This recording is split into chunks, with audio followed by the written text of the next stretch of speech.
Hello friends, இன்றைக்கி நம்ம என்ன பார்க்க போகிறோம்னா, என் பையனோட உண்டியல் வந்து ஓப்பன் பண்ண போகிறோம். அதுக்கு ஒரு குட்டி லாக் போட்டு சாவி போட்டு வச்சுருக்கோம். என்னடா இது சிவப்பு மஞ்சள் சிவப்பு கலரில் இருக்குதுன்னு பார்க்காதீங்க.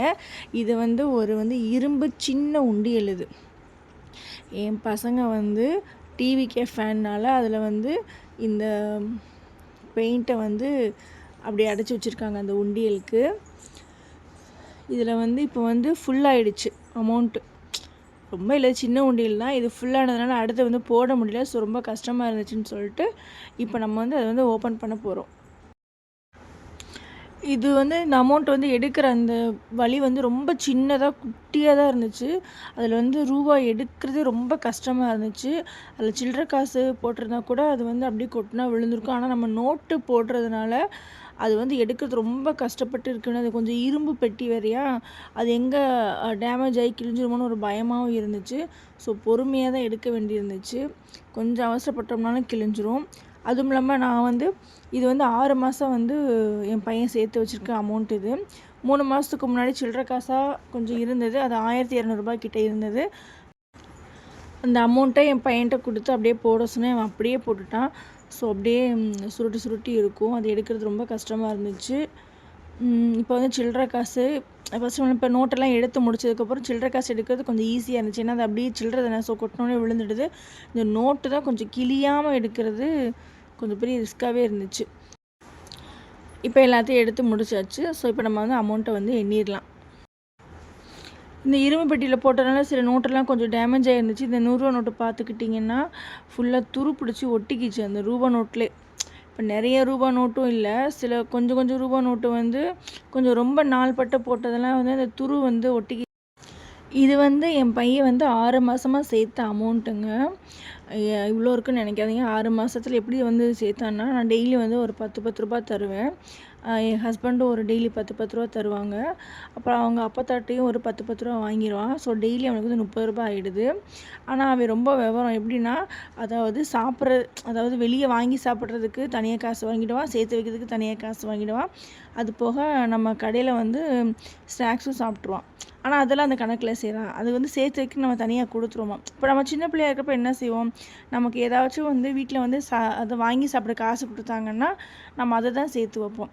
ஆனால் என் பையன் அதுக்கு தனியாக ரூபா தரணுமா, வாங்கி சேர்த்து வைக்க தனியாக ரூபா தரணுமா, அதுபோல் கடையிலையும் ஸ்நாக்ஸ் வாங்கிப்பானா. இந்த அமௌண்ட்டு ஒரு 3 மாதத்துக்கு முன்னாடி ஒரு 1200 சேர்த்துருந்தான். அது ஃபுல்லாக அந்த சில்லறை காசு, அந்த சில்லறை நோட்டெல்லாம் சேர்த்து நான் மொத்தமாக அந்த 200 100 அப்படின்னு சொல்லிட்டு மாற்றி அவனுக்கு கொடுத்துருந்தேன். அதை அப்படியே அவன் எடுத்து இந்த உண்டியிலே போட்டுட்டான்.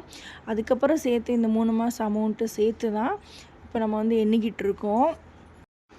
ஆனால் அவன் டெய்லி கணக்கு வச்சு கரெக்டாக வாங்கிடுவான். டெய்லி 10 ரூபானா 10 ரூபா கணக்குக்கு வாங்கிடுவான். இப்போ நம்மளே கொடுக்க மறந்துட்டோம் அப்படின்னாலுமே 2 நாள் காசம்மா 2 நாளுக்கு ரூபா கொடுங்க, அம்மா 3 நாள் ரூபா கொடுங்க அப்படின்னு சொல்லி நம்ம மறந்துட்டாலுமே நம்மளுக்கு அடிக்கடி ஞாபகப்படுத்தி அதை சேர்த்து வைக்கிற அமௌண்ட்டை கரெக்டாக வாங்கிடுவான். இங்கே 50 ரூபா 100 ரூபாலாம் இருக்கும். இந்த இதில் அதில் பார்த்துட்டிங்கன்னா ஒரு டக்குன்னு 10 ரூபா சில்லறை இல்லை அப்படின்றப்ப நான் டக்குன்னு ஒரு 100 இல்லைன்னா 50 கொடுத்துட்டு அடுத்து ஒரு 5 நாளைக்கு கேட்காத, அடுத்து ஒரு 10 நாளைக்கு கேட்காத, ஸோ அப்படின்னு சொல்லிவிடுவேன். ஸோ அமௌண்ட்டு நம்ம கையில் சில்லறை இருந்துச்சுன்னா எடுத்து கொடுத்துருவேன். இல்லைன்னா இந்த மாதிரி மொத்தமாக ரூபாயை கொடுத்துட்டு இத்தனை நாளைக்கு கேட்காதன்னு சொல்லிடுவேன். ஆனால் நம்ம மறந்துட்டாலுமே அவன் கரெக்டாக அதை ஞாபகம் வச்சு, அம்மா இத்தனை நாளைக்கு கொடுத்துருக்கீங்க, இத்தனை நாளைக்கு நீங்கள் கொடுக்கணும், ஸோ அதை கணக்கு பண்ணி கரெக்டாக டெய்லி வாங்கிடுவான். ஆனால் அவன் சேவிங்ஸ் பண்ணுறதுல ரொம்ப இதாக இருக்கான். ஸோ அதனால் நானும் சரி ஓகே அவன் கேட்குறப்ப அமௌண்ட்டு கொடுத்துருவேன்.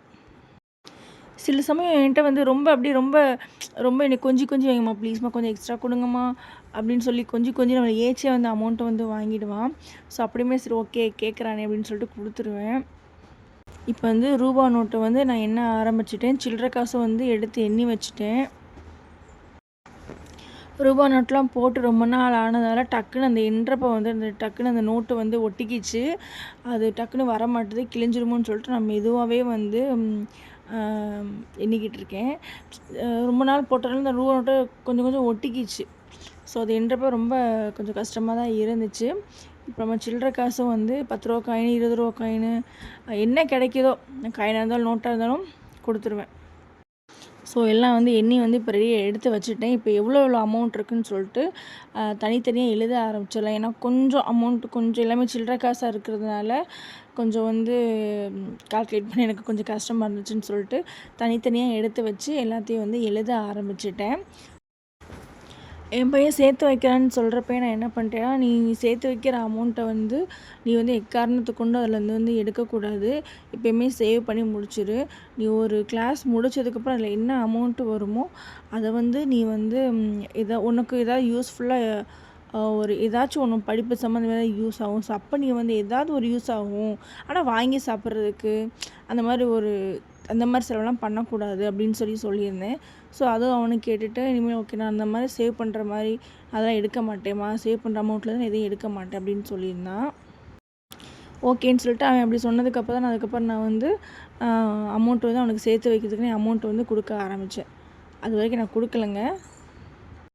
என் பையன் சேர்த்து வச்ச மொத்த அமௌண்ட்டு வந்து 2710 rupees. இவ்வளோவான்னு சொல்லிட்டு என் பையன் ரொம்ப ஷாக் ஆனால் ரொம்ப சந்தோஷமும் பட்டான்.